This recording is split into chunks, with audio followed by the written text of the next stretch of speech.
good to be on a committee like this. It means a lot to me. I've been a steward of the land for over 30 years.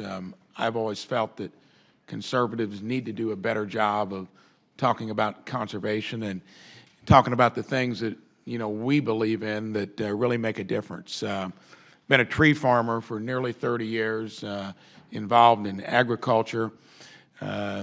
Used it in the campaign. I started the ecology club back in high school. So what we're talking about here is important. To me, I always view something in the process that you look at how you're going to accomplish the goal. And I think clean air and clean water is important to everyone.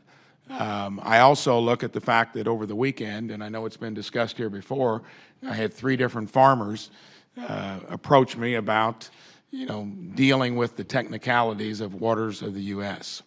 So I'm going to ask you a couple specific questions, and then I want to get your viewpoint on how we navigate this dynamic of wanting to adhere to what I think all of us believe in: clean air, clean water, good health, and then the practicality of doing what you do through the EPA to make sure that we take care of the big picture and not unduly complicate lives for people, on the firing line.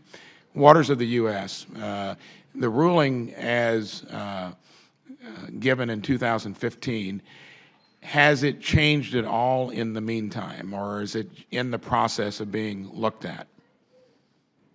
Well, the 2015 Obama proposal was stayed by some courts, has been implemented by others. So right now we have a patchwork quilt of what is the current regulatory process for waters of the United States, which is why we came out with our proposal in December to rewrite and redo the waters of the United States going forward. And I believe that we're going to provide the certainty that the American public needs in order to protect the waters of the United States. So in my state of Indiana, is the regulation component being administered more through state agencies trying to figure out what the ruling is or the interpretation of it, or is it being mandated more from the EPA? In other words, I get the feeling that in our case that we might be not fully understanding, what that regulation is, and then maybe being overbearing in the enforcement of it. Well, it is. It's a rulemaking in conjunction with the Army Corps of Engineers, and they're the ones that that issue the permits on the ground, and will be working with your constituents in Indiana.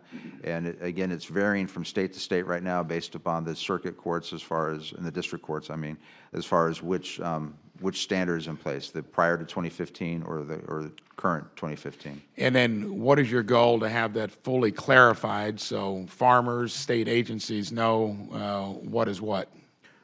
We issued our proposal in December. It's out for public comment. I don't believe it's been published yet in the Federal Register because of the shutdown, but our goal is to have that rulemaking completed before the end of this year. Okay.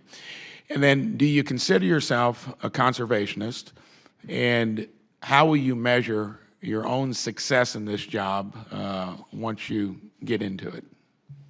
I do consider myself a conservationist. I am a Eagle Scout. I'm an avid hiker, camper. I still hike. I still camp. When I shared with you when I met with you last week, so far, and I'm sorry to send her off, but so far my favorite job in my life has been as a Boy Scout summer camp counselor when I was in college for 3 summers. I'm a big believer in the outdoors, and I think success will be that we have moved the ball forward on reducing pollution, and we've helped. And I want to go back to what I said in the opening statement: helping communities that are ravaged by Superfund sites.